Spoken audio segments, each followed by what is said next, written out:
नमस्कार। आज हम पारी के पेज नंबर 5 के बारे में बात करेंगे। तो यहाँ पे आप देख पा रहे होंगे लिखा है स्थावर विष की संख्या। स्थावर विष ऐसे विष होते हैं जो वनस्पति से प्राप्त होते हैं, जो गमनशील नहीं होते, उन विषों को हम स्थावर विष कहते हैं। आचार्य चरक ने 21 प्रकार के विष बताए हैं, सुश्रुत ने 55 प्रकार के विष बताए हैं और आचार्य भाव प्रकाश जी ने 9 प्रकार के विष बताए हैं। तो स्थावर विषों की संख्या याद कर लेंगे। चरक ने 21, सुश्रुत ने 55 और भाव प्रकाश ने 9 बताई है। स्थावर विष के अधिष्ठान वेरी वेरी इंपॉर्टेंट है। स्थावर विष के अधिष्ठान और जांगम विष के अधिष्ठान। तो स्थावर विष के अधिष्ठान 10 होते हैं और जांगम विष के अधिष्ठान 16 होते हैं। ये चीज आपको याद रखना है। विष के गुण के बारे में हम बात करेंगे तो विष के चरक ने 10 गुण बताए हैं, सुश्रुत ने भी 10 गुण बताए हैं और बागवट जी ने 11 गुण बताए हैं। ये चरक, सुश्रुत और बागवट जी का है 10, 10 और 11 और सारंगधर जी ने 8 गुण बताए हैं। तो चरक जी ने अनिर्देश रस को गुण माना है, विष का गुण माना है, जबकि सुश्रुत ने आपाकी गुण को विष माना है और अनिर्देश और आपाकी दोनों को बागवट जी ने माना है। तो हमने विष के गुण की बात कर रहे थे, तो चरक ने 10 गुण बताए हैं, सुश्रुत ने भी 10 गुण बताए हैं, बागवट जी ने 11 गुण बताए हैं और सारंगधर जी ने 8 गुण बनाए हैं, जिनमें अनिर्देश गुण चरक ने बोला है, आपाकी गुण सुश्रुत ने और अनिर्देश और आपाकी दोनों बागभट ने बोला है। लेकिन सारंगधर जी ने जो 8 गुण बताए हैं उनमें से बोला है छेदी, मदा, वह, योगवाही आदि, इस प्रकार के 8 गुण बताए हैं। भेद, सर्प के भेद आचार्य चरक ने 3 बताए हैं, दर्वीकर, मंडलीन और राजीमन। 3 प्रकार के सर्प भेद बताए हैं, दर्वीकर, मंडलीन और राजीमन। डीएमआर करके लिख लीजिएगा, दर्वीकर, मंडलीन और राजीमन, डीएमआर। दर्वीकर की संख्या 26 बताई है, मंडलीन की संख्या 22 बताई है और राजीमन की संख्या 10 बताई है। तो डीएमआर करके लिख लीजिएगा 26, 22, 10। सुश्रुत ने 5 भेद बताए, दर्वीकर, मंडलीन, राजीमन, निर्विष और व्याक्रांत। तो दर्वीकर की संख्या 26 इन्होंने भी बताई है, मंडलीन की संख्या इन्होंने भी 22 बताई है, राजीमन की संख्या इन्होंने भी 10 बताई है। लेकिन निर्विष ये बहुत पूछा जाता है, कई एग्जाम में पूछा जाता है कि निर्विष विषयों की संख्या क्या है।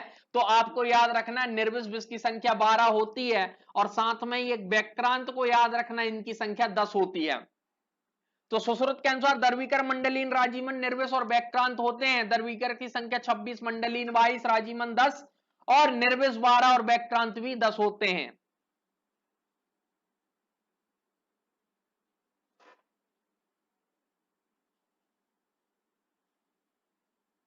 फिर उसके बाद आता सर्पदंश के भेद। सर्पदंश के भेद सुश्रुत ने 3 भेद बताए हैं, सर्पित, रदित और निर्विष। सर्पित, रदित और निर्विष, ये 3 याद रखना है आपको। सर्पदंश के भेद आचार्य सुश्रुत जी ने 3 बताए हैं, बागभट ने 5 बताए हैं, तुंदाहत, व्यालीड, व्यालुप्त, द्रंष्टक और द्रंष्टा निष्पीड़क, ये 5 भेद बताए हैं। तो सुश्रुत ने 3 बताए हैं, सर्पित, रदित और निर्विष, और बागवट ने 5 बताए। तो अरिष्ट बंधन के लिए आचार्य चरक ने मंत्र व अरिष्ट दोनों से विष को बांधने का निर्देश दिया है। यह चीज आपको याद रखना है। आचार्य चरक ने बोला मंत्र से भी और अरिष्ट से भी, धागे से सूत्र द्वारा भी बांधना है और मंत्र द्वारा भी क्या करना है, बांधना है। कि अरिष्ट बंधन 2 प्रकार से बताया आचार्य चरक ने, मंत्र व अरिष्ट दोनों से बोला है। सुश्रुत ने बोला है दंश स्थान से 4 अंगुल ऊपर, जहां पे भी दंश हुआ है वहां से 4 अंगुल ऊपर क्या करना है, अरिष्ट बंधन बांधना है।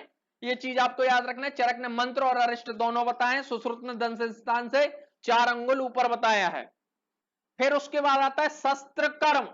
शस्त्र कर्म सुश्रुत ने 8 बताए और चरक ने 6 बताए। तो आपको शस्त्र कर्म की संख्या याद रख लेना 68, क्योंकि हमने पहले ही बात की थी, जब भी पढ़ेंगे तो क्रम हमारा रहेगा चरक, देन सुश्रुत, देन बागवट। तो चरक जी ने 6 बताए हैं शस्त्र कर्म और सुश्रुत जी ने 8 बताए हैं शस्त्र कर्म। यह चीज आपको याद रखना है।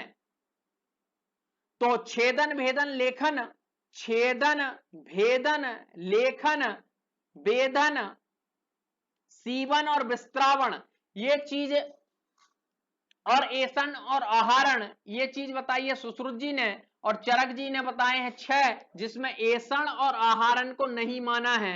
उन्होंने एसन और आहारण को नहीं माना है, ये चीज आपको याद रखना है। रख लेंगे, ये बागवट जी का अलग से इन्होंने 13 बताए हैं शस्त्र कर्म।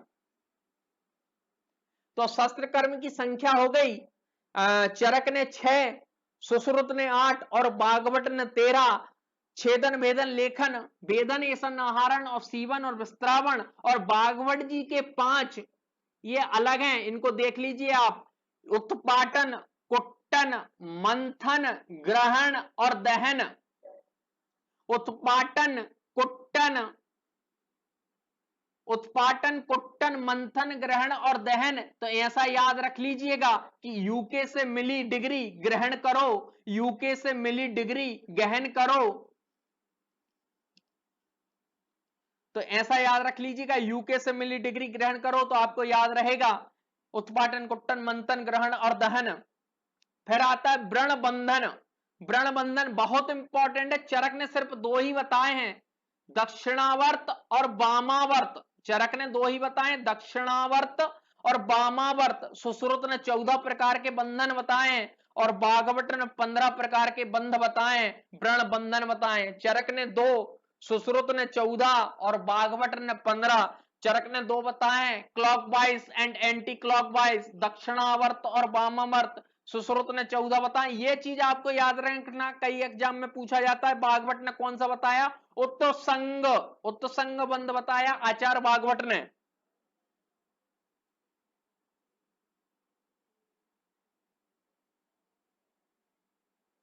फिर उसके बाद आता है उदावर्त के भेद। उदावर्त के चरक ने 6 भेद बताए, सुश्रुत ने 13 बताए हैं, काश्यप ने भी 6 बताए और भेल जी ने 4 बताए। ये चीज याद रखना, कई बार पूछ लेते हैं उदावर्त का भेद, और चरक के हिसाब से ही अधिकतर पूछता है। तो चरक ने 6 भेद बताए, सुश्रुत ने 13, काश्यप जी ने भी 6 और भेल ने 4 बताए हैं। तो उदावर्त के भेद चरक के हिसाब से 6 है, सुश्रुत के हिसाब से 13, काश्यप जी ने भी 6 बताए और भेल जी ने 4। असमरी के भेद, यहां स्टोन की बात कर रहे हैं, असमरी के भेद कौन कौन से हो जाते हैं? तो असमरी के चरक ने 1 ही भेद बताया है और सुश्रुत ने 4 भेद बताए हैं। असमरी का चरक ने 1, नंबर बन जाएगा 14, चरक का 1 और सुश्रुत का 4, तो असमरी के भेद हो जाते हैं। आवरण के भेद, आवरण चरक ने 42 प्रकार के आवरण बताए हैं, बागवट ने 12 प्रकार के और सुश्रुत ने 13 प्रकार के आवरण बताए हैं। चरक ने 42 प्रकार के, सुश्रुत ने आवरण, चरक ने 42 प्रकार के, सुश्रुत ने 13 प्रकार के और बागवट ने 12 और असंख्य प्रकार के भी आवरण बोले हैं। माधव ने आवरण का वर्णन नहीं किया है, ये ऐसा मिलता है, इसको काट दीजिएगा। माधव के 10 आवरण लिख लीजिएगा, ये 10 आवरण माधव के सही हैं। तो चरक के हिसाब से 42, सुश्रुत के 13, बागवट के 12 और माधव के 10। शुक्र दोष हम पहले भी पढ़ चुके हैं, एक बार फिर आया है। चरक ने 8 प्रकार के बोले हैं और सुश्रुत ने 11 प्रकार के बोले हैं शुक्र दोष, जिसमें 5 प्रकार के साध्य हैं, 4 कृच्छ साध्य हैं और 2 असाध्य हैं। तो 5 4 9, 2 मिलके 11 हो जाते हैं। इस प्रकार से 5वां पेज आपका पारीख का कंप्लीट हो गया है। अगला हम नेक्स्ट पेज नंबर 6 लेकर आएंगे। जिन्होंने भी हमारे चैनल को अभी तक सब्सक्राइब नहीं किया है वह सब्सक्राइब कर लें और ज्यादा से ज्यादा